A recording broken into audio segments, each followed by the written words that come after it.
Picture this, a weathered wooden chest, creaking open to reveal mountains of gleaming gold coins, precious rubies catching the Caribbean sunlight, and strings of pearls cascading like waterfalls. This is the image Hollywood has burned into our collective imagination when we think of pirate treasure. But what if I told you that this romantic vision is almost entirely fiction? What if the real treasure that pirates desperately sought wasn't gold at all, but something far more practical, far more essential to their survival on the high seas? Today, we're going to shatter the myth of pirate treasure and dive deep into what these maritime outlaws actually valued most. Spoiler alert, it wasn't always shiny, and it definitely wasn't always precious metals. The truth about pirate treasure is simultaneously more mundane and more fascinating than any Hollywood movie could capture. When Captain Edward Teach, better known as Blackbeard, captured a merchant vessel off the coast of Charleston in 1718. His crew didn't rush below decks searching for chests of doubloons. Instead, they methodically searched for medicine, food, rum, and gunpowder. When the notorious pirate captain Bartholomew Roberts raided over 400 ships during his brief but legendary career, the vast majority of his hauls consisted of sugar, tobacco, cloth, and tools. The golden age of piracy, spanning roughly from 1650 to 1730, was built not on the pursuit of buried treasure, but on the very real economics of survival and commerce, in an age when the seas were the highways of global trade. The Caribbean during the golden age of piracy was the epicenter of a massive economic transformation. European powers had established sprawling colonial empires in the Americas, and the wealth of these new worlds flowed across the Atlantic in the holds of heavily laden merchant ships. But here's what most people don't realize. The vast majority of this wealth wasn't in the form of minted coins or jewelry. It was raw materials, processed goods, and luxury items that were incredibly valuable in their destination markets. Consider the famous triangular trade routes that connected Europe, Africa, and the Americas. Ships would leave European ports loaded with manufactured goods and weapons, sail to the West African coast, where these items would be traded for enslaved people, then continue to the Caribbean and American colonies, where human cargo would be sold and the ships would be loaded with sugar, tobacco, cotton, and other colonial products before returning to Europe. At each leg of this journey, pirates had opportunities to intercept vessels, but what they found in the holds varied dramatically, depending on where and when they struck. The most common misconception about pirate treasure stems from our modern perspective on value. Today, we might think of gold and silver as the ultimate store of wealth. But in the 17th and 18th centuries, many everyday commodities were worth their weight in precious metals. A pound of black pepper could cost as much as a pound of silver in European markets. A single nutmeg could buy a house in London. Sugar was so valuable it was called white gold, and tobacco was literally used as currency in some American colonies. Pirates understood this economic reality better than most. They were, in essence, maritime entrepreneurs operating outside the law. They needed to think practically about what they could steal, transport, store, and eventually sell. A chest full of gold coins might look impressive, but it was also incredibly heavy, difficult to divide among crew members, and dangerous to carry into port where questions might be asked about its origin. A hold full of sugar, on the other hand, could be easily sold to any number of merchants, was valuable enough to make the risk worthwhile, and could be consumed by the crew if necessary. Let's start with sugar, perhaps the most commonly stolen commodity in pirate history. The Caribbean islands had become vast sugar plantations by the late 1600s, worked by enslaved Africans and producing enormous quantities of raw sugar, molasses, and eventually rum. Sugarcane cultivation was back-breaking work, but the profits were astronomical. A successful plantation could generate returns of 10, 20, or even 30% annually for its European investors. This meant that sugar-laden ships were incredibly valuable targets. When pirates captured a sugar ship, they weren't just getting a sweet treat. Raw sugar could be refined and sold in any major port. Molasses could be fermented into rum or sold to distilleries. Even the wooden barrels and hogsheads used to transport sugar were valuable commodities that could be resold or repurposed. A typical sugar ship might carry 200 to 300 hogsheads of sugar, each weighing around 1,000 pounds when full. At Caribbean prices, this might be worth 500 to 1,000 pounds sterling. But in European markets, the same cargo could sell for 2 or 3 times that amount. Pirates also prized spices, which were among the most valuable commodities in international trade. The famous spice islands of modern-day Indonesia had been fought over by European powers for centuries, and the profits from spice trading had funded entire colonial empires. Nutmeg, cloves, cinnamon, and black pepper were worth more than gold by weight in many European markets. A ship's hold filled with spices represented a fortune that could set up a pirate crew for life. But here's where the practical nature of pirate treasure becomes clear. Spices were also incredibly useful for preserving food on long sea voyages. Salt was essential for curing meat and preserving vegetables, while other spices could make the notoriously bad shipboard food more palatable and help prevent scurvy and other nutritional diseases. When Captain William Dampier wrote about his experiences as a pirate in the late 1600s, he noted that access to proper spices and preservatives could mean the difference between a crew that remained healthy and effective and one that was decimated by disease. Tobacco represented another major category of pirate treasure. By the early 1700s, tobacco cultivation in Virginia and the Carolinas had become enormously profitable, and tobacco ships regularly sailed from American ports to Europe, loaded with thousands of pounds of dried tobacco leaves. These ships were prime targets for pirates operating along the American coast and in the Atlantic shipping lanes. Tobacco was valuable for several reasons. First, it was in high demand in Europe, where smoking and snuff-taking had become fashionable among the wealthy classes. Second, tobacco was relatively lightweight and compact compared to other bulk commodities, meaning a ship could carry a large value of tobacco without being overloaded. Third, tobacco was non-perishable and could be stored for long periods without losing value. Finally, tobacco was consumed by sailors themselves, making it a practical as well as profitable prize. When Edward Teach captured the merchant ship Jane near Charleston in 1718, one of his primary demands was for medical supplies and tobacco. The tobacco wasn't just for trade.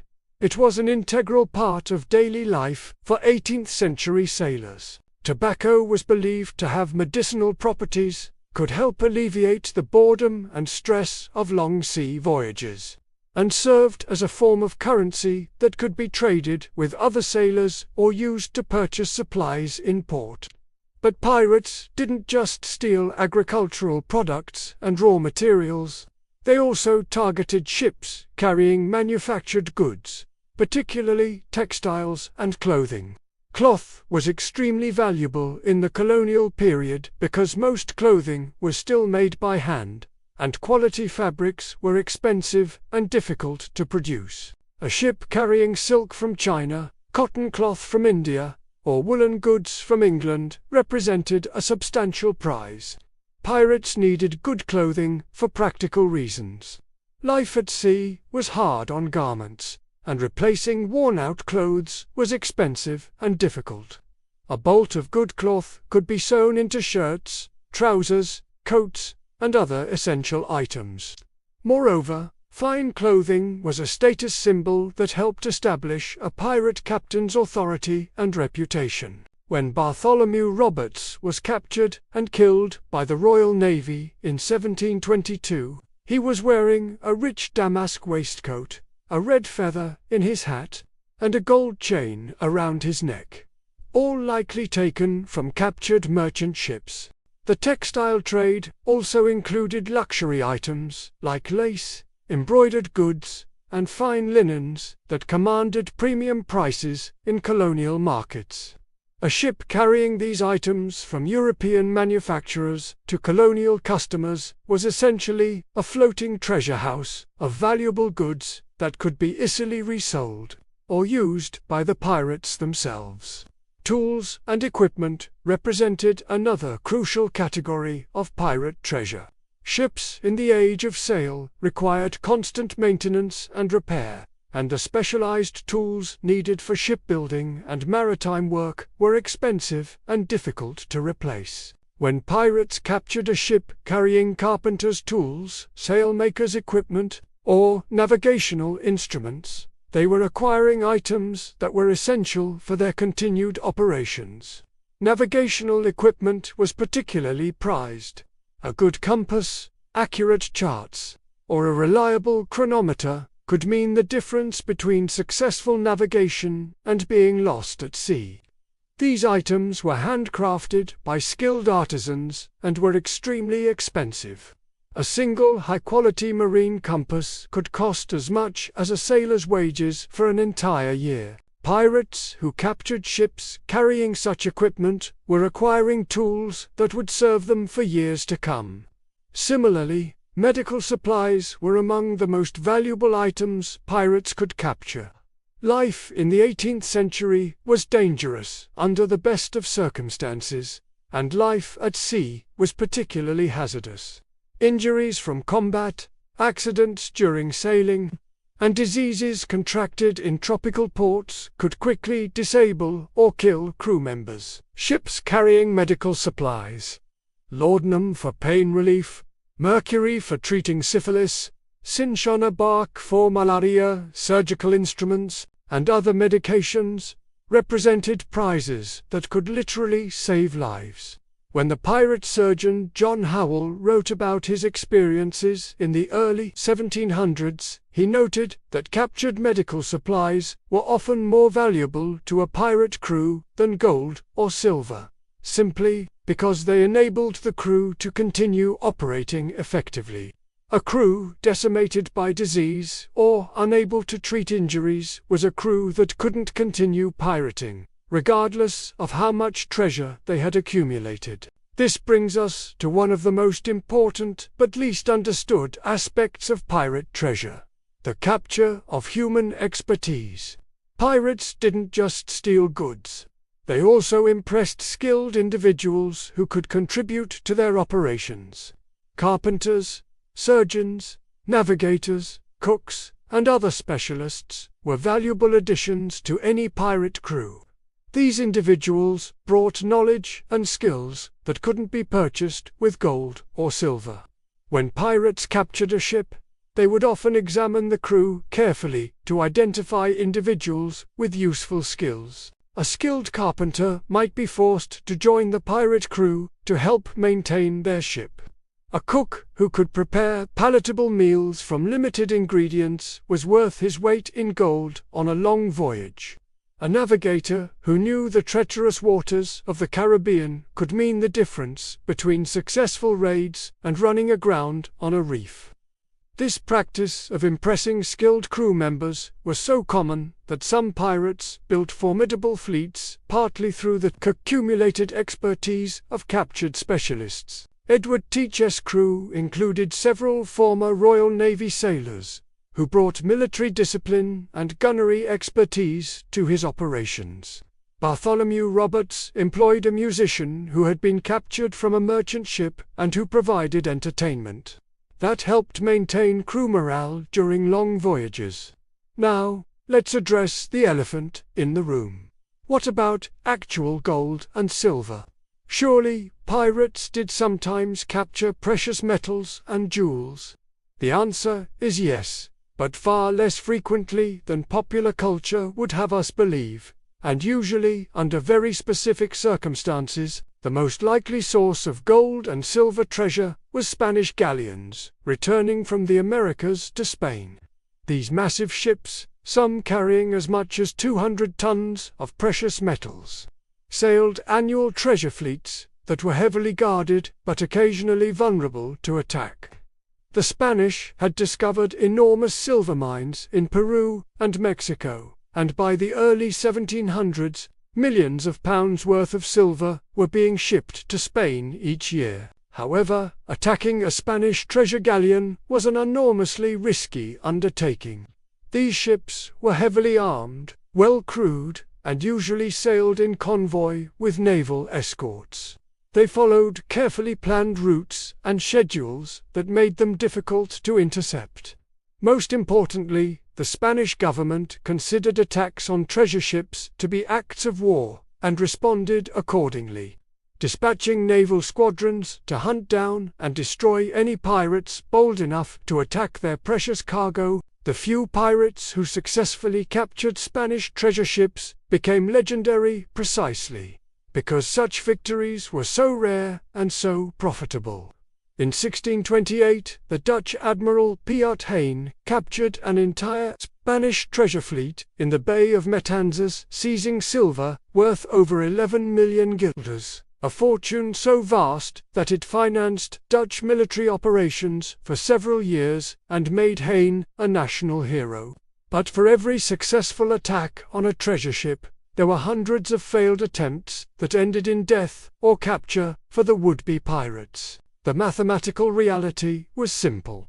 The chance of successfully attacking a well-defended treasure galleon was small, while the chance of capturing a lightly defended merchant ship was much higher.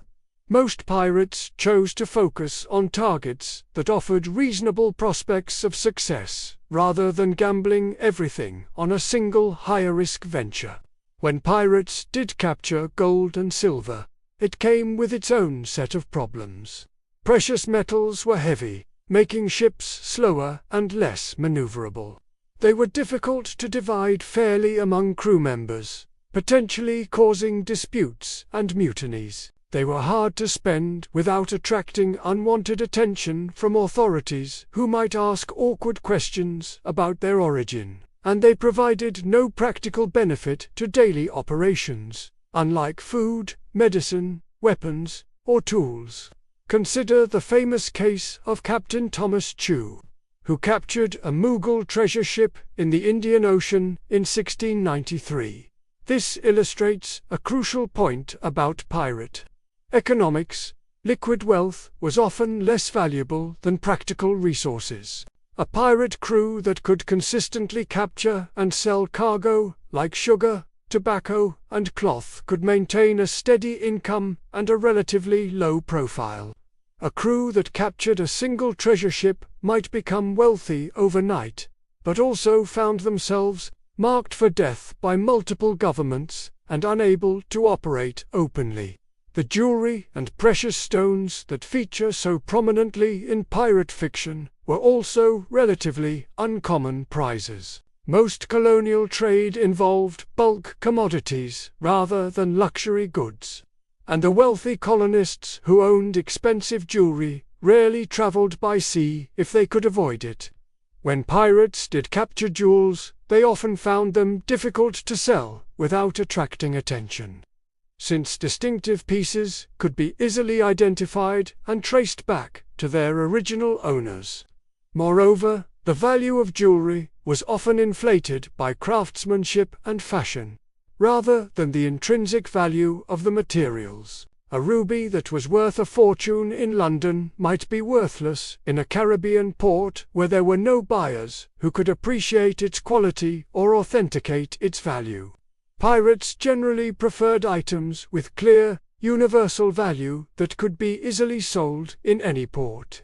This brings us to what many historians consider the most important category of pirate treasure: Rum and other alcoholic beverages. Rum was absolutely central to Caribbean pirate culture, serving multiple functions that made it more valuable than gold for practical purposes. First, and most obviously, rum was the preferred alcoholic beverage of Caribbean sailors and pirates. It was stronger and more durable than beer, took up less storage space than wine, and could survive long voyages in tropical climates without spoiling. The daily rum ration was an integral part of life aboard ship, providing not just intoxication, but also essential calories and a brief respite from the hardships of maritime life. But rum was much more than just a recreational drug. It served as an antiseptic for cleaning wounds and sterilizing medical instruments. It could be used to preserve food and make contaminated water safer to drink. It provided warmth and comfort in cold weather and helped sailors cope with the psychological stresses of life at sea. In an era before modern medicine, rum was often the closest thing to a cure-all that sailors had access to. Rum was also a form of currency in many Caribbean ports. It could be traded for food, supplies, repairs, or information. A barrel of high-quality rum was as good as money in many transactions, and unlike coins or precious metals, rum had intrinsic value that didn't depend on government backing or merchant acceptance. A pirate crew with a good supply of rum could trade their way out of almost any difficulty. The production of rum was closely tied to the sugar industry, since rum was distilled from molasses, a byproduct of sugar refining. This meant that rum was readily available in the Caribbean, but it was also in high demand in North American and European markets, where it commanded premium prices. A hogshead of rum that cost 10 shillings in Barbados might sell for 50 shillings in Boston or 100 shillings in London. Pirates understood this economic reality and structured many of their operations around the rum trade. They would capture ships carrying molasses, sell or trade it to distilleries, and then capture the resulting rum shipments as they headed to market. Some pirate crews even established their own distilleries on remote islands, creating a vertically integrated operation that controlled rum production from raw materials to final sale.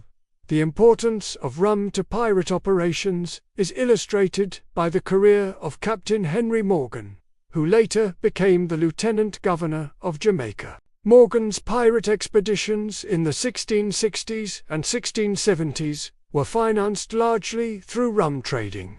His crews would capture Spanish ships carrying raw sugar and molasses, trade these materials for rum, and then sell the rum to English colonies that were officially prohibited from trading with Spanish territories. The profits from rum trading allowed Morgan to maintain large fleets and undertake ambitious military operations that would have been impossible to finance through traditional piracy alone. Weapons and ammunition represented another category of pirate treasure that was often more valuable than gold. Pirates lived by violence and needed constant access to firearms, edged weapons, gunpowder, and shot to maintain their effectiveness in combat. The difference between a well-armed pirate crew and a poorly equipped one could mean the difference between successful raids and ignominious defeat. Firearms in the early 18th century were handcrafted items that required skilled artisans to produce. A good musket or pistol represented weeks of work by a trained gunsmith, and quality varied enormously depending on the skill of the maker and the materials used. Pirates prized weapons made by famous gunsmiths or captured from military units, since these were likely to be reliable and effective in combat. But firearms were useless without gunpowder and shot, and these consumables were constantly needed in large quantities. A single cannon might fire dozens of rounds during a typical engagement, consuming hundreds of pounds of gunpowder and shot. Small arms were similarly ammunition-intensive, especially since 18th-century firearms were notoriously inaccurate and required multiple shots to ensure a hit on target. Gunpowder was particularly valuable because it was dangerous and difficult to manufacture. The process required precise mixing of saltpeter, sulfur, and charcoal in exactly the right proportions, and a small mistake could result in an explosion that killed everyone involved. Quality gunpowder was therefore expensive and in constant demand, not just by pirates but by naval forces, colonial militias, and civilian hunters. Pirates who captured ships carrying weapons and ammunition were acquiring the tools of their trade. A cargo of muskets could arm an entire crew or be sold to other pirates who needed to upgrade their equipment. A shipment of gunpowder could keep a pirate crew operational for months. Even seemingly mundane items like flints for firing mechanisms or lead for casting musket balls were valuable additions to a pirate arsenal. The famous pirate captain Black Sam Bellamy demonstrated the importance of weapons when he captured the slave ship Widder in 1717. The Widder was carrying not just enslaved Africans, but also a large quantity of weapons and ammunition intended for use in the slave trade. Bellamy's crew used these captured weapons to enhance their own combat effectiveness, and continued operating successfully until their ship was wrecked in a storm off Cape Cod. Artillery was even more valuable than small arms. Ships' cannons were expensive, precisely manufactured items that could cost more than most people earned in a lifetime. A good cannon could serve for decades if properly maintained, and pirates often spent considerable effort to capture and install the best available artillery on their ships. The difference between a ship armed with high-quality cannons and one equipped with inferior weapons could determine the outcome of any naval engagement. Pirates also valued the specialized tools and equipment needed to operate and maintain their ships. Carpentry tools were essential for ongoing repairs and modifications. Sail-making equipment allowed crews to maintain and replace the canvas that powered their vessels. Rope-making tools enabled the production of the hundreds of feet of cordage that every sailing ship required. Navigation instruments ensured that crews could find their way across vast oceanic distances. These tools represented accumulated knowledge and skill that couldn't be easily replaced if lost or damaged. A skilled ship's carpenter with a complete set of tools was worth more to a pirate crew than a chest full of gold coins, because the carpenter could keep the ship operational, while gold coins couldn't repair a cracked mast or a leaking hull. Pirates often treated their skilled craftsmen better than ordinary crew members, recognizing that their expertise was irreplaceable. Medical knowledge and supplies deserve special mention as perhaps the most critical form of pirate treasure.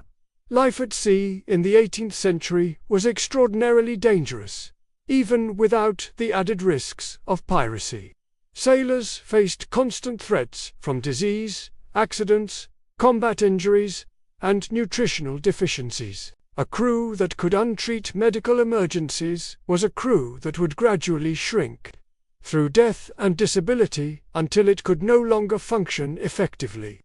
Pirates valued captured physicians and surgeons even more highly than other skilled professionals. A competent medical practitioner could treat everything from sword wounds to tropical diseases, perform amputations when necessary, and provide the ongoing care that kept crews healthy and effective. The famous pirate surgeon Basil Ringrose left detailed accounts of his medical work aboard pirate ships in the 1680s, describing treatments for malaria, dysentery, scurvy, and various combat injuries. Medical supplies were equally important. Laudanum for pain relief, mercury for treating syphilis, cinchona for malaria, and various herbs and compounds for other ailments were all expensive and difficult to obtain. Ships carrying medical supplies were prime targets for pirates, who understood that maintaining crew health was essential for long-term success. The treatment of injuries was particularly important for pirate crews, who faced regular combat situations that could result in serious wounds. A pirate who lost a limb in battle needed immediate medical attention to prevent fatal infection, and the quality of available medical care often determined whether such injuries were career-ending or merely temporary setbacks. Pirates developed a crude but effective system of disability compensation, providing pensions and support for crew members who were injured in service. But this system only worked if medical care was available to treat injuries when they occurred. Scurvy, caused by vitamin C deficiency, was another major health concern for long-range pirates. Crews that spent months at sea without access to fresh fruits and vegetables would gradually develop this debilitating disease, which caused tooth loss, joint pain, and eventually death. Pirates who captured ships carrying citrus fruits, sauerkraut, or other antiscorbutic foods were acquiring medicine as much as nutrition. Food supplies in general represented a crucial category of pirate treasure that is often overlooked in popular accounts. Feeding a crew of 50 to 200 men for weeks or months at sea required enormous quantities of preserved food, and running out of supplies could force a crew to abandon profitable hunting grounds to search for provisions. Salt, pork, and hardtack biscuits formed the basis of most maritime diets, but these monotonous staples needed to be supplemented with other foods to maintain crew health and morale. Cheese, dried fruits, nuts, honey, and various preserved vegetables added variety and nutrition to shipboard meals. Capturing a ship with a well-stocked pantry could extend a pirate crew's operational range and allow them to remain at sea longer. Pirates also prized ships carrying livestock, since fresh meat was a luxury that could significantly boost crew morale. Cattle, pigs, and chickens could be kept alive aboard ship for weeks, providing fresh meat, milk, and eggs that made the standard maritime diet more palatable. The capture of a livestock transport could transform crew attitudes and extend operational capability. Cooking equipment and galley supplies were similarly important. Good pots, pans, and utensils made it possible to prepare more appetizing meals from basic ingredients. Spices and seasonings could transform bland, preserved foods into something approaching palatability. Even basic items like salt, vinegar, and cooking oil were valuable additions to a pirate ship's stores. Water storage and purification were constant concerns for any vessel operating far from land. Fresh water was heavy and took up valuable cargo space, but it was absolutely essential for crew survival. Pirates valued ships carrying large water supplies or equipment for collecting and purifying water from rain or other sources.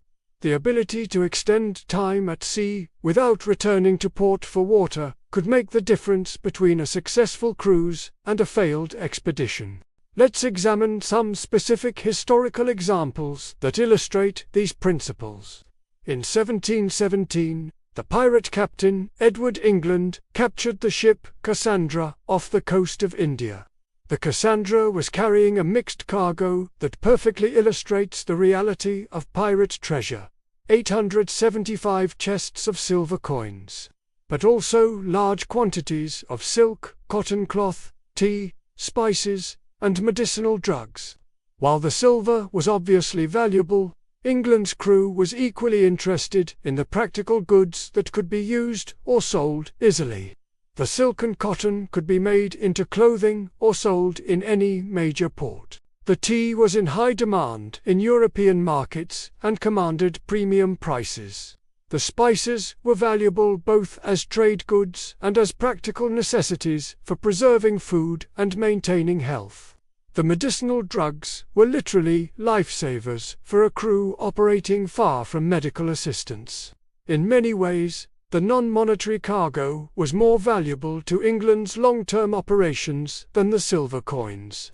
Similarly, when Captain Bartholomew Roberts captured the slave ship Princess in 1720, he was primarily interested not in the human cargo but in the supplies and equipment aboard the ship.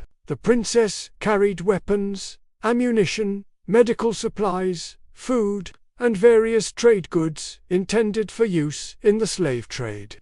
Roberts' crew liberated the enslaved Africans, but kept the material goods that would support their continued operations. This pattern was repeated thousands of times during the golden age of piracy. Pirates captured ships carrying sugar, tobacco, cloth, tools, weapons, medicine, food, and countless other practical items. They sold what they could, used what they needed, and gradually built up the resources necessary to maintain their maritime lifestyle. The famous pirate haven of Tortuga illustrates how this practical approach to treasure worked in practice. Tortuga was a small island off the coast of Haiti that served as a base for Caribbean pirates in the mid-1600s. The island had no natural resources and couldn't support its population through agriculture or manufacturing.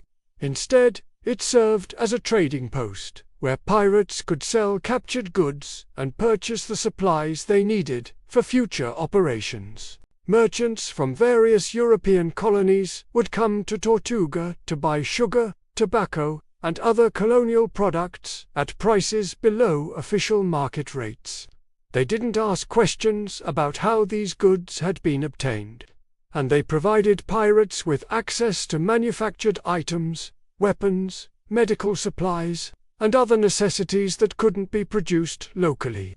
This symbiotic relationship allowed piracy to flourish by providing pirates with reliable markets for their captures and sources for essential supplies.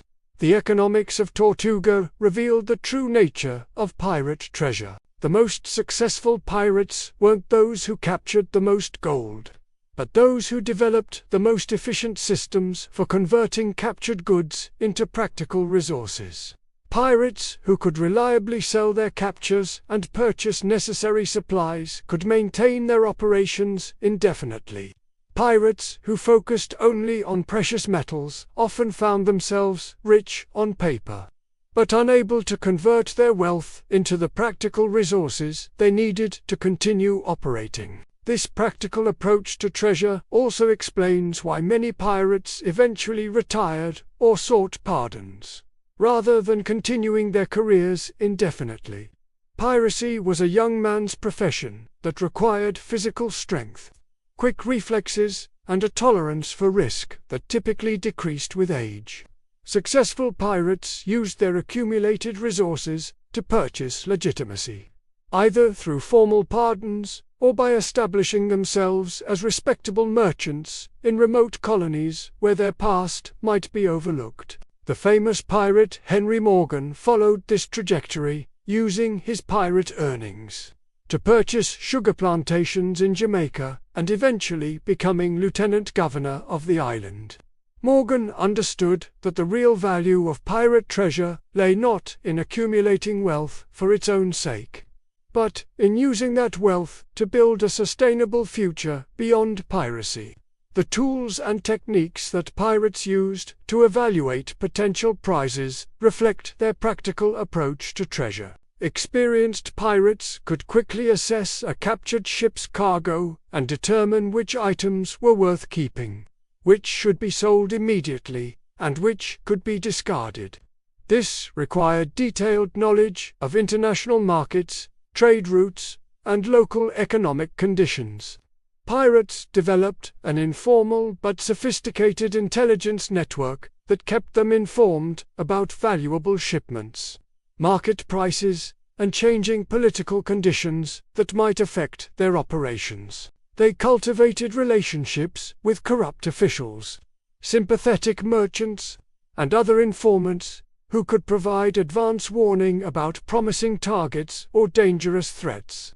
This intelligence network was itself a form of treasure that couldn't be captured or stolen. Pirates who had access to reliable information could plan their operations more effectively and avoid costly mistakes. They could target ships carrying valuable cargo while avoiding heavily defended convoys or naval patrols. They could time their attacks to coincide with peak market demand for captured goods. The social organization of pirate crews also reflected the practical nature of pirate treasure. Most pirate ships operated under formal articles that specified how captured goods would be divided among crew members. These agreements typically allocated larger shares to officers and specialists whose skills were essential for successful operations, while ensuring that ordinary crew members received fair compensation for their risks. The famous Pirate Code, attributed to Captain Bartholomew Roberts, included detailed provisions for treasure distribution. The captain received 2 full shares, while ordinary seamen received 1 share each. Specialists like the quartermaster, sailing master, and gunner received 1.5 shares. Musicians and other non-essential crew members received smaller fractions. Injured crew members received compensation based on the severity and circumstances of their injuries. These distribution systems recognized that some crew members contributed more value than others and needed to be incentivized to remain with the crew. A skilled navigator who could find profitable hunting grounds was worth more than an ordinary sailor. A surgeon who could treat injuries was invaluable during combat operations. A gunner who could accurately aim cannon fire could determine the outcome of engagements. But the distribution systems also ensured that all crew members had incentives to participate in operations and support crew unity.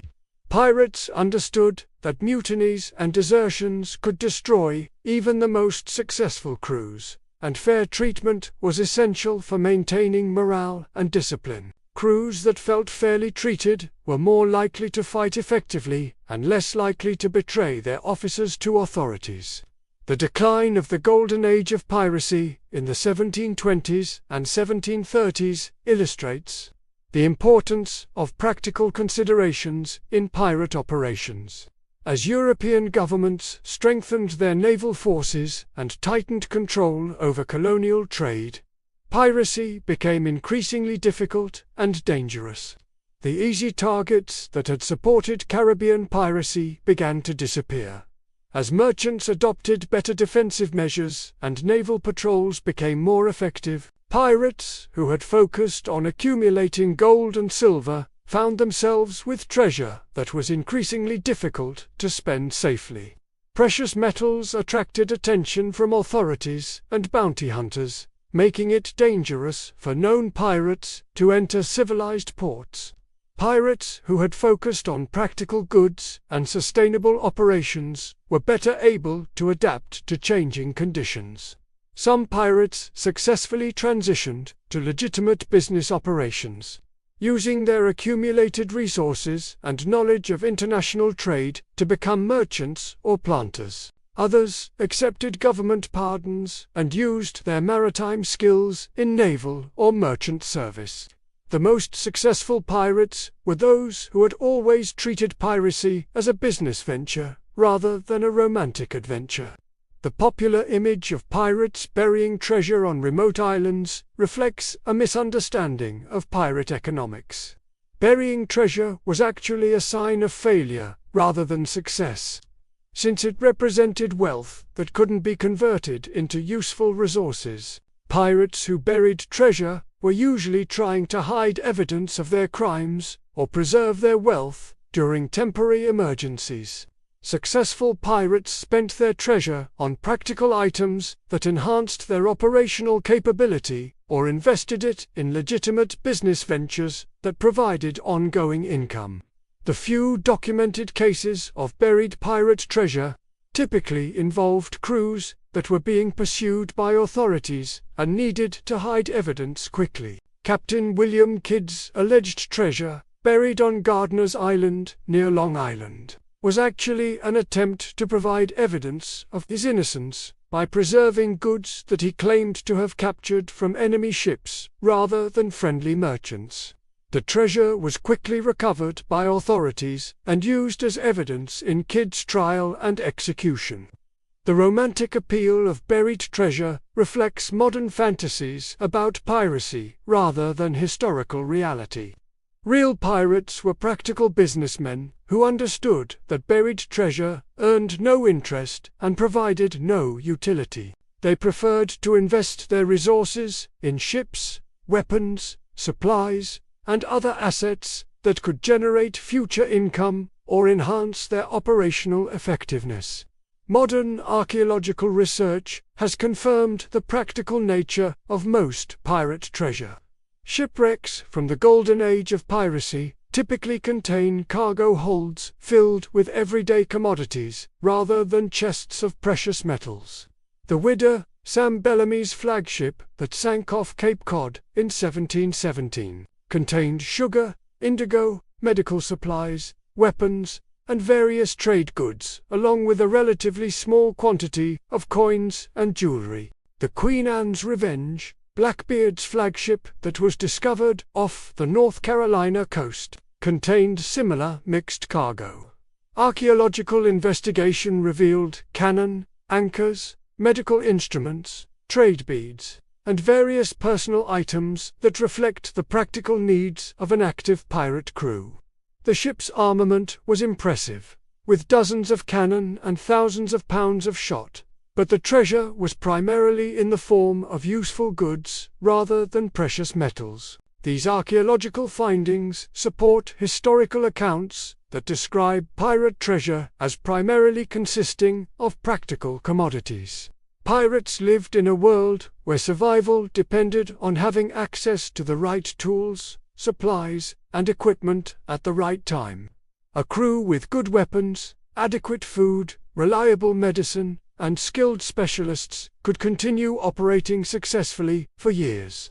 A crew that focused only on accumulating precious metals might find itself rich but unable to maintain its ships or treat its sick and wounded. The legacy of pirate treasure in popular culture reflects broader misconceptions about the nature of wealth and value. Modern audiences, accustomed to paper money and electronic banking, have difficulty understanding an economic system where everyday commodities could be worth more than precious metals. We imagine pirates as romantic adventurers seeking legendary treasures, when they were actually pragmatic entrepreneurs operating in the margins of legitimate commerce. This romanticization of piracy has obscured the very real economic and social conditions that made the golden age of piracy possible. Pirates flourished during a period of rapid global economic expansion. When European powers were establishing colonial empires and international trade networks, they succeeded by understanding and exploiting the practical realities of this emerging global economy. The goods that pirates actually treasured — sugar, tobacco, rum, spices, cloth, weapons, tools, and medicine — were the building blocks of the early global economy. These were the commodities that connected continents, funded colonial expansion, and transformed the material culture of the early modern world. Pirates were middlemen in this global system, redistributing goods outside the official channels. Controlled by governments and chartered trading companies, understanding what pirates actually valued helps us understand the broader economic and social context of the golden age of piracy.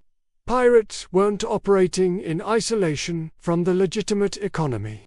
They were parasites feeding off the wealth generated by colonial expansion and international trade. Their success depended on their ability to insert themselves into existing economic networks and extract value from the flow of goods between continents.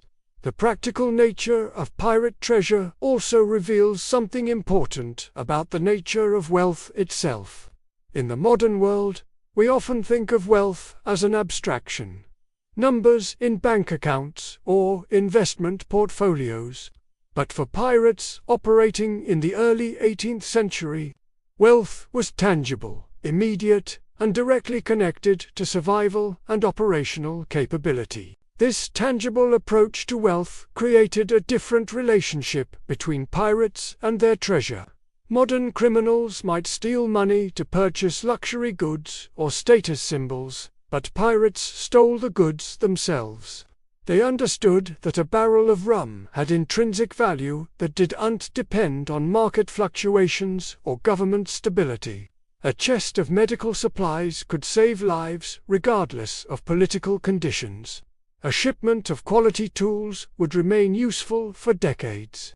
This practical philosophy extended to how pirates managed risk and planned for the future. Rather than gambling everything on single high-value targets, successful pirates built diversified portfolios of captured goods that could sustain their operations through changing conditions.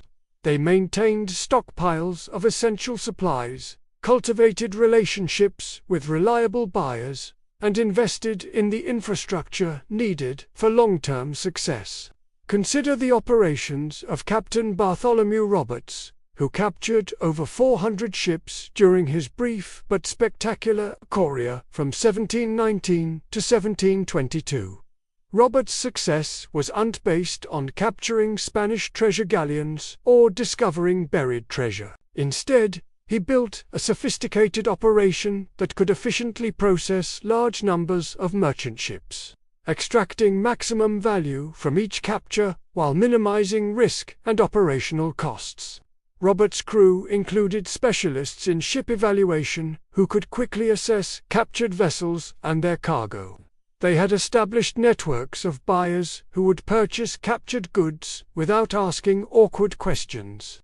They maintained multiple ships that could operate independently or coordinate complex operations. Most importantly, they had developed systems for maintaining crew health, morale, and discipline that allowed them to operate effectively for extended periods. When Roberts captured a merchant ship, his crew would systematically strip it of anything useful. Valuable cargo would be transferred to their own ships or sold immediately if buyers were available. Weapons and ammunition would be integrated into their own arsenals or distributed to crew members who needed better equipment. Food, medicine, and other consumables would be added to their stores. Even seemingly worthless items like spare canvas or old rope might be kept, if they could serve some practical purpose. This systematic approach to treasure hunting allowed Roberts to maintain a fleet of several ships and hundreds of crew members while operating across thousands of miles of ocean. His organization was essentially a mobile business enterprise that happened to acquire its inventory through piracy rather than legitimate trade. The key to his success was understanding that the real treasure wasn't any single valuable item, but the ability to consistently convert captured resources into operational capability.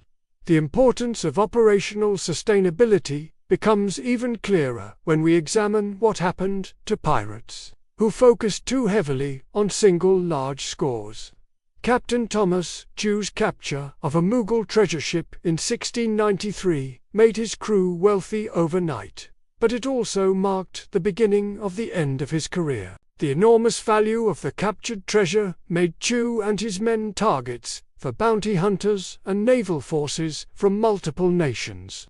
They were forced to hide their wealth and operate much more cautiously, which reduced their ability to capture additional prizes and maintain their operations. Similarly, Captain Henry Every's capture of the Mughal ship Ganga Sawai in 1695 yielded treasure worth hundreds of thousands of pounds, but also triggered an international manhunt that forced Every and his crew into hiding. Most of his crew members were eventually captured and executed, while Every himself disappeared into obscurity, probably spending his remaining years as a fugitive, unable to enjoy his wealth openly. These cases illustrate a fundamental principle of pirate economics. Sustainability was more valuable than any single windfall. Pirates who could maintain steady operations over years or decades typically accumulated more wealth than those who focused on spectacular one-time captures. More importantly, they were more likely to survive long enough to enjoy their success or transition to legitimate activities. The seasonal nature of Caribbean piracy also reflects the practical considerations that drove pirate treasure hunting. Pirates typically operated most actively during the winter months when hurricane season had ended and merchant shipping resumed normal schedules.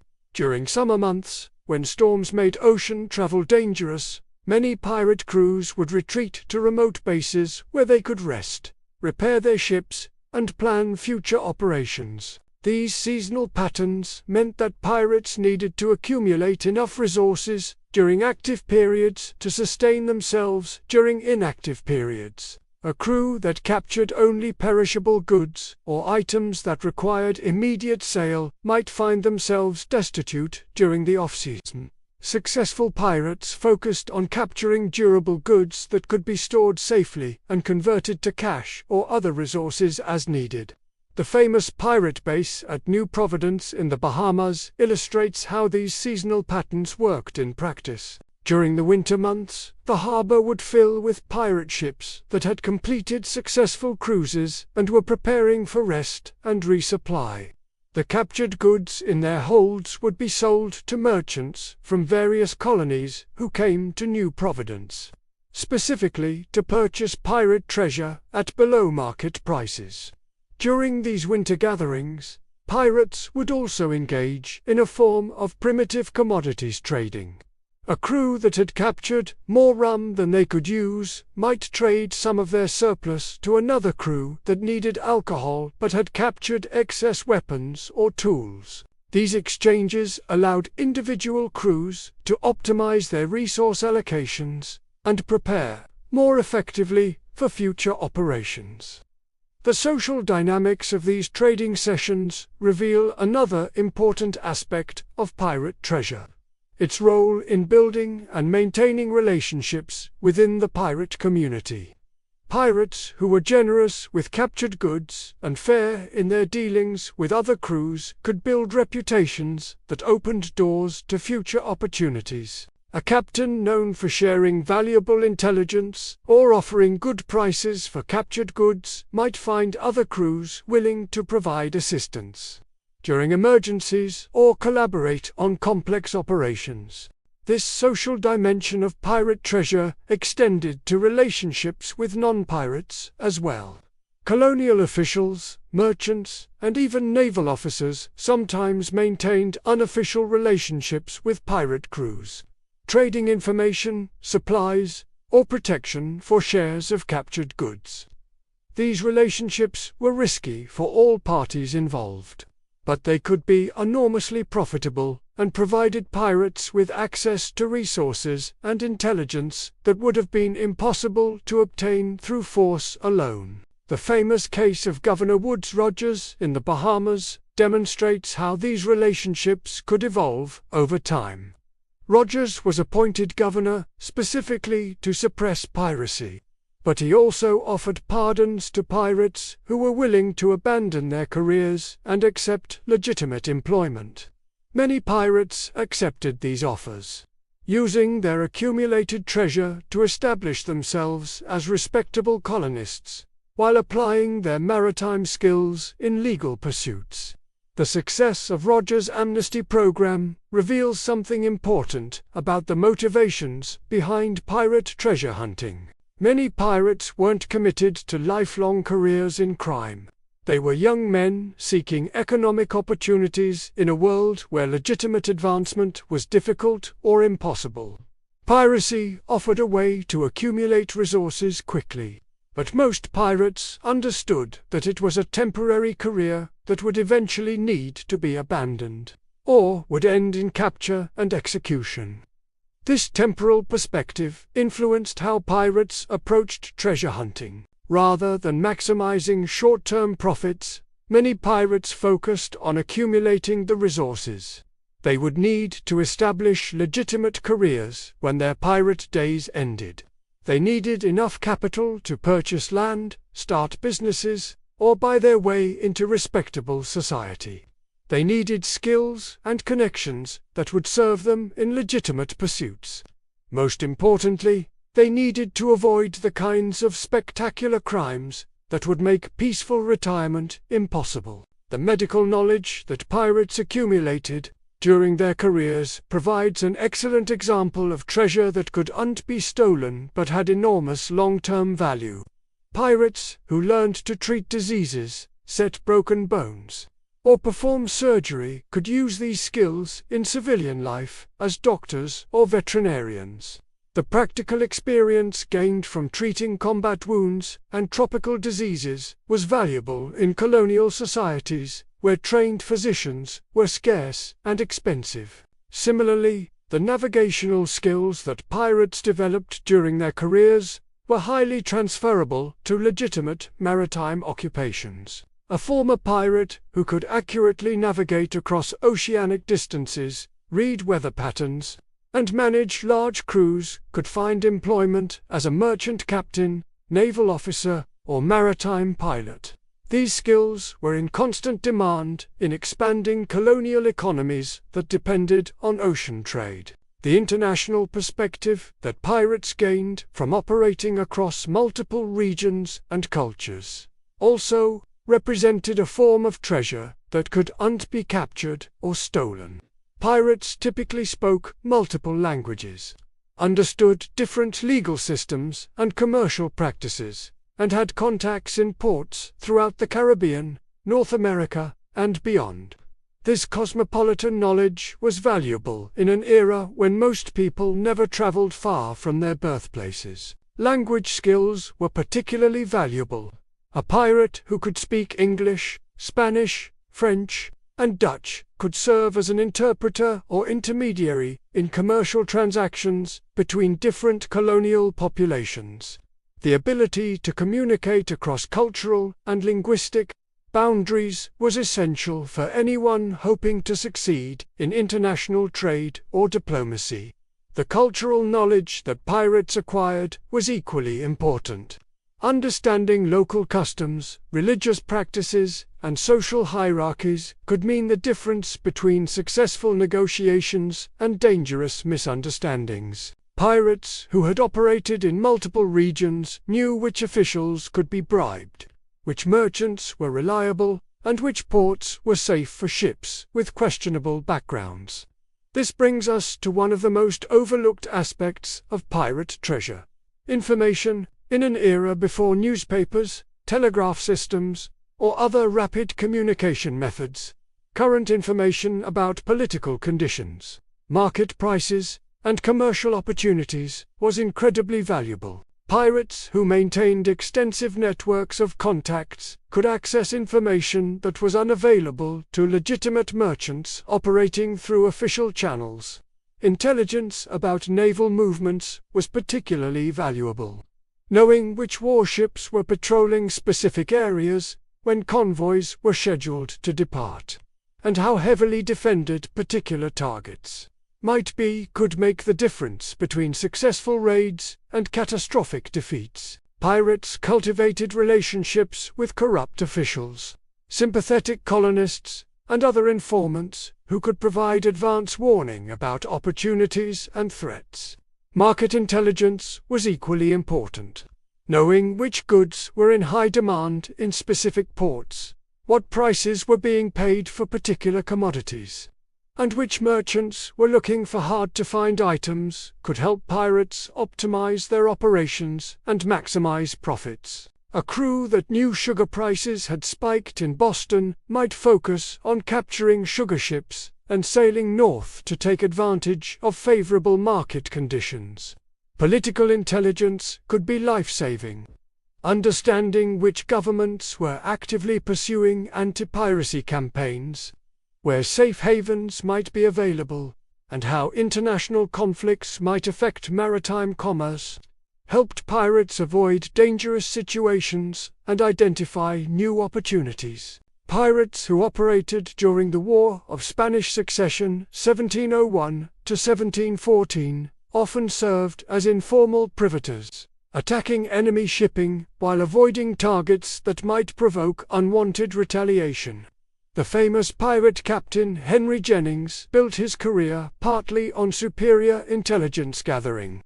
Jennings maintained contacts throughout the Caribbean, who provided him with information about Spanish treasure shipments, naval movements, and political developments. This intelligence network allowed him to plan operations with unusual precision and avoid many of the risks that destroyed less well-informed pirates.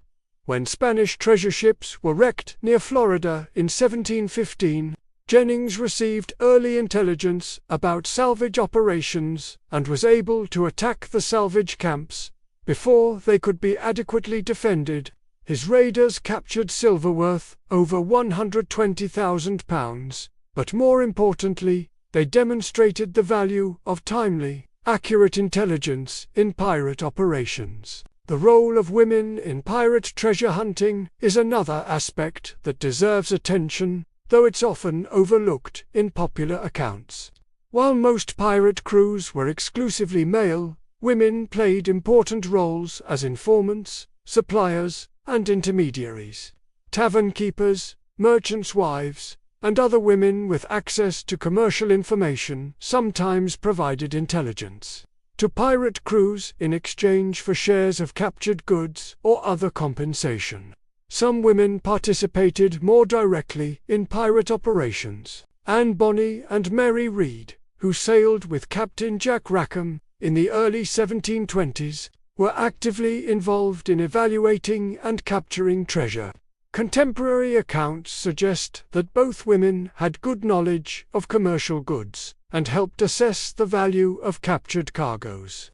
Female pirates and their associates also played important roles in disposing of captured goods. Women often had better access to domestic markets, where everyday commodities like cloth, spices, and household items could be sold without arousing suspicion. A woman selling fine cloth or exotic spices might be assumed to have acquired them through legitimate trade, while a man selling the same items might face awkward questions about their origin.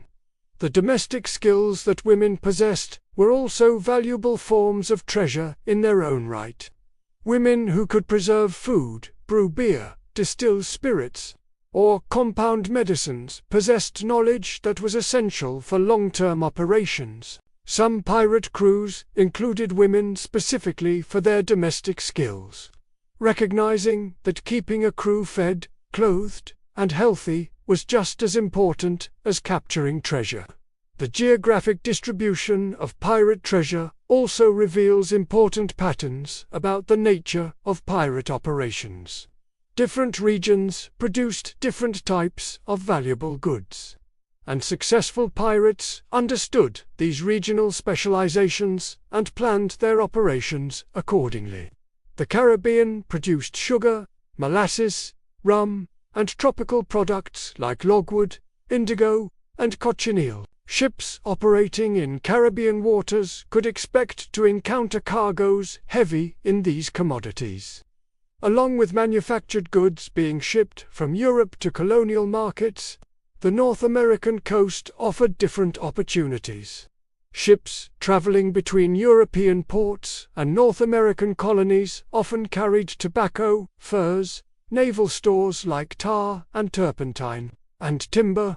The fishing fleets that operated off Newfoundland and Nova Scotia provided opportunities to capture preserved fish, whale oil, and other maritime products. The Spanish treasure fleets that connected the Americas with Europe represented the most spectacular prizes, but also the most dangerous targets.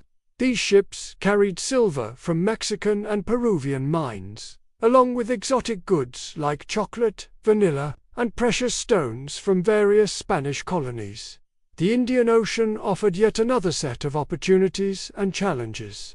Ships operating in these waters might encounter cargoes of spices, silk, tea, porcelain, and other luxury goods from Asian markets. However, the distances involved in Indian Ocean piracy were enormous, and the political complexities of operating near European trading posts and local kingdoms required different strategies than Caribbean or Atlantic piracy.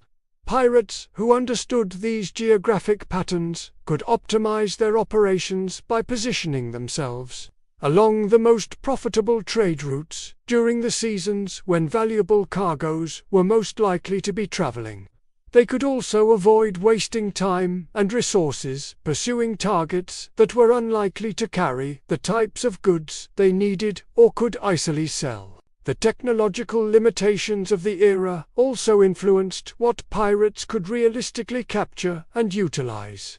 Ships in the early 18th century had limited cargo capacity, and pirates had to make difficult decisions about what to keep and what to abandon when they captured vessels with large or diverse cargoes. Bulk commodities like sugar, tobacco, and lumber were valuable, but took up enormous amounts of space and were heavy enough to slow down pirate ships that needed to remain fast and maneuverable. Pirates often faced difficult decisions about whether to transfer bulk goods to their own ships, commandeer captured vessels to serve as cargo carriers, or abandon valuable but impractical prizes.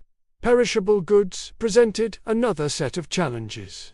Fresh food was welcome aboard any ship, but it had to be consumed quickly or it would spoil and become worthless.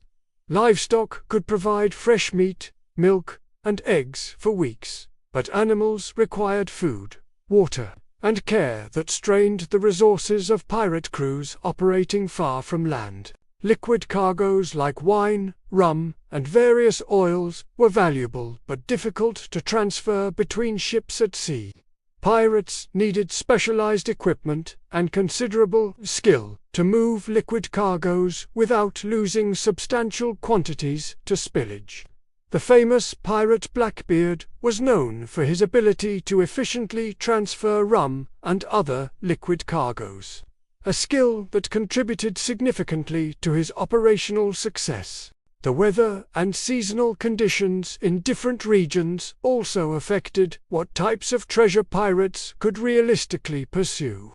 Hurricane season in the Caribbean made ocean travel extremely dangerous and limited pirate operations to brief periods between storms. Pirates operating in northern waters had to cope with winter conditions that could freeze rigging and make sailing treacherous. These seasonal limitations meant that pirates had to plan their operations carefully and focus on targets that would provide maximum value during the limited periods when active operations were possible. A crew that wasted the favorable season pursuing low-value targets might find themselves facing months of inactivity with inadequate resources to maintain their ships and crew. The preservation and storage of captured goods also required considerable expertise and infrastructure. Pirates needed to understand how to properly store sugar to prevent crystallization, how to maintain gunpowder in tropical climates, and how to preserve textiles from moisture and insect damage. Failure to properly maintain captured goods could result in substantial losses that undermined the profitability of successful raids. Some types of treasure required immediate attention or special handling. Captured slaves had to be fed, watered, and monitored to prevent revolts or escapes. Livestock needed food, water, and veterinary care. Perishable foods had to be consumed quickly or processed for longer-term storage. Pirates who lacked the knowledge or resources to properly handle these specialized cargoes might find their prizes becoming liabilities rather than assets. The legal and political dimensions of pirate treasure also created complex challenges that affected what pirates could realistically capture and utilize. Goods stolen from Spanish ships might be welcomed in English or Dutch ports, but the same items taken from English vessels would be treated as stolen property by English authorities. Pirates needed to understand these political complexities and plan their disposal strategies before capturing goods. A cargo that was perfectly legal to sell in one port might result in arrest and execution if offered for sale in another port. Successful pirates maintained detailed knowledge of international politics and commercial law that allowed them to navigate these treacherous waters. The documentation that accompanied legitimate cargoes also created opportunities and risks for pirates. Ships, papers, cargo manifests, and bills of lading could provide valuable information about cargo contents and values.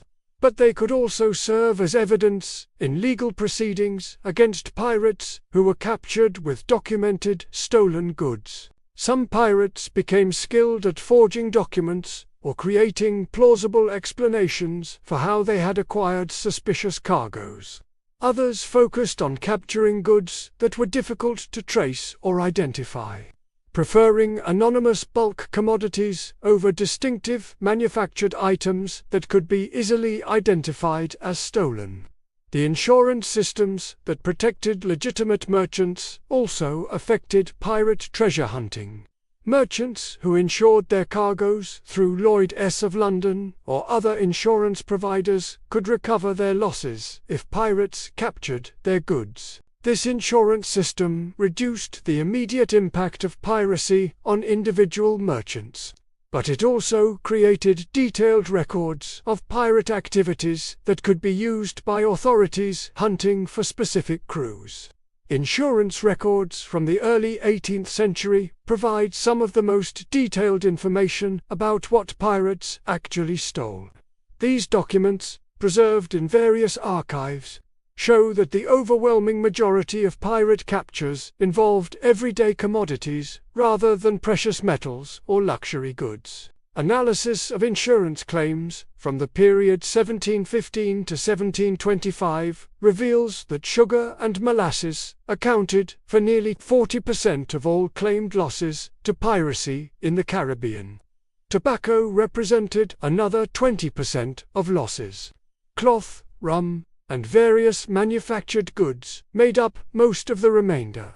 Gold and silver accounted for less than 5% of total claimed losses, and most of these cases involved Spanish ships carrying legitimate mining output rather than private treasure. These insurance records also reveal the geographic and seasonal patterns of pirate activity. Claims were heavily concentrated in certain shipping lanes and particular times of year, confirming that pirates focused their efforts on the most profitable routes during the seasons when merchant activity was heaviest. The economic impact of piracy on legitimate commerce also provides insights into what pirates were actually capturing. Merchants and colonial officials complained constantly about the disruption of trade in everyday commodities, but they rarely mentioned losses of precious metals or luxury goods. This pattern suggests that pirates were primarily affecting the flow of bulk commodities that formed the backbone of colonial commerce. Contemporary observers understood this distinction clearly. A 1724 report by the governor of Jamaica noted that pirates were chiefly employed in robbing the sugar and rum trade, while attacks on treasure ships were exceeding rare and usually unsuccessful. Similar reports from other colonial officials confirm that piracy was primarily a threat to everyday commerce rather than spectacular treasure shipments. The decline of Caribbean piracy in the 1720s and 1730s also reflects the practical nature of pirate treasure hunting. As colonial governments strengthened their naval defenses and improved coordination between different jurisdictions, the easy targets that had supported pirate operations began to disappear. Merchant ships adopted better defensive measures, convoy systems became more common, and naval patrols made pirate hunting grounds increasingly dangerous. Pirates who had built their operations around capturing everyday commodities found themselves facing diminishing returns, as their traditional targets became harder to catch and less profitable to pursue. The infrastructure that had supported pirate operations, corrupt officials, sympathetic merchants, and remote bases, was systematically destroyed by anti-piracy campaigns. The few pirates who continued operating into the 1730s and beyond were forced to adapt their strategies significantly. Some turned to legitimate privateering during periods of international conflict. Others focused on slave trading or other forms of commerce that operated in legal grey areas. A few continued traditional piracy but were forced to operate in increasingly remote areas where targets were scarce and profits minimal. The transformation of former pirate havens, like New Providence and Port Royal, also illustrates how the practical nature of pirate treasure affected the broader economy. When these ports were cleaned up and brought under legitimate government control, they didn't lose their commercial importance. Instead, they became centers for legal trade in the same commodities that had previously been sold by pirates. The merchants who had purchased sugar, rum, and tobacco from pirates simply shifted to buying the same goods from legitimate sources. The infrastructure that had supported pirate commerce, warehouses, docks, taverns, and supply shops, was easily converted to serve legal trade. The skills and knowledge that had made pirate operations possible were equally valuable in legitimate commerce. This easy transition from pirate to legitimate commerce confirms that pirate treasure hunting was fundamentally a commercial activity rather than a romantic adventure. Pirates were businessmen operating outside the law, but they were dealing in the same goods and serving the same markets as their legitimate competitors. The legacy of pirate treasure hunting can be seen in the development of Caribbean and North American commerce throughout the 18th century. Many of the trade routes, commercial practices, and market relationships that pirates had established continued to operate under legitimate auspices. Former pirates who had accepted pardons often became successful merchants. Using their knowledge of international markets and their extensive commercial contacts to build legitimate businesses, the practical skills that pirates had developed, ship handling, navigation, cargo evaluation, and international trade, were in high demand in expanding colonial economies. Former pirates found employment as ship captains, harbor pilots, customs officials, and commercial agents. Their knowledge of Caribbean geography, weather patterns, and local conditions made them valuable employees for legitimate trading companies. The intelligence networks that pirates had built also proved valuable in legitimate commerce. Former pirates who understood political conditions in different colonies, knew which officials could be trusted, and had contacts in multiple ports could provide valuable services to legitimate merchants seeking to expand their operations. Even the medical and technical knowledge that pirates had accumulated proved valuable in civilian applications. Former pirate surgeons often became colonial doctors, using their experience treating tropical diseases and combat injuries to serve colonial communities that lacked adequate medical care. Former ship carpenters and other craftsmen found ready employment in shipyards and other maritime industries.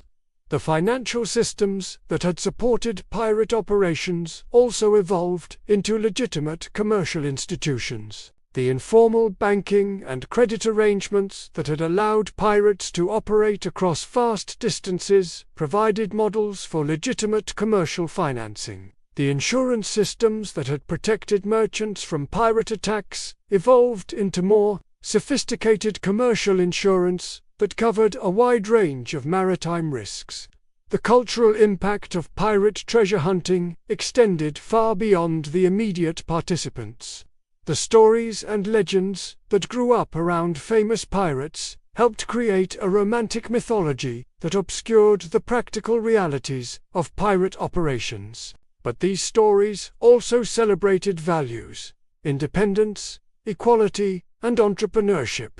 that became important elements of colonial and later American culture. The democratic traditions of pirate crews, where major decisions were made by majority vote and officers could be removed by popular consent, provided models for colonial political development. The profit-sharing arrangements that ensured all crew members received fair compensation for their risks influenced labor relations in various maritime industries. The international perspective that piracy fostered also contributed to the development of colonial identity. Pirates who had operated across national boundaries and challenged the authority of multiple European powers helped create a sense of American distinctiveness that would later contribute to revolutionary movements. So what can we conclude about the true nature of pirate treasure?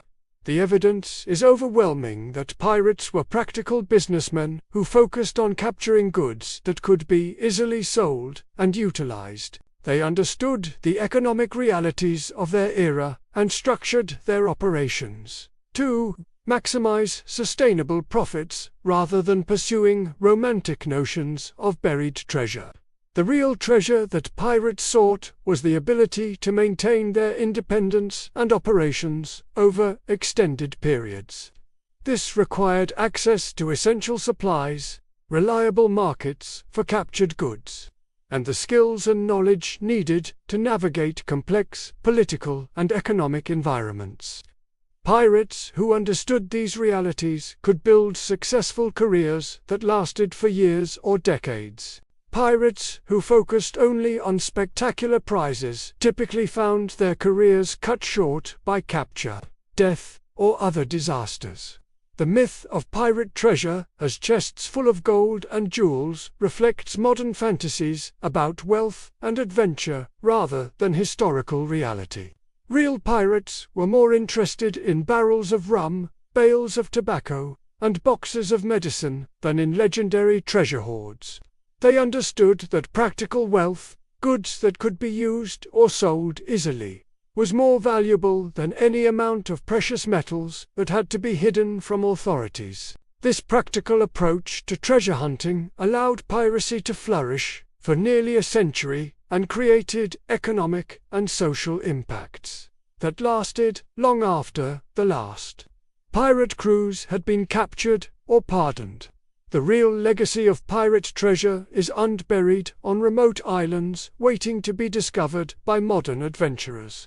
It's embedded in the commercial, political, and cultural institutions that grew out of the practical needs and innovative solutions of maritime entrepreneurs operating on the margins of the early modern economy. The next time you see a movie about pirates searching for buried treasure, remember that real pirates would probably be more excited about capturing a ship full of sugar and rum than about finding a chest of gold coins.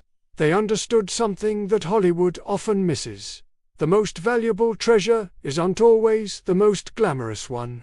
Sometimes the greatest riches come from understanding what people really need and finding ways to provide it, even if those ways happen to involve cannons, cutlasses, and the occasional sea battle.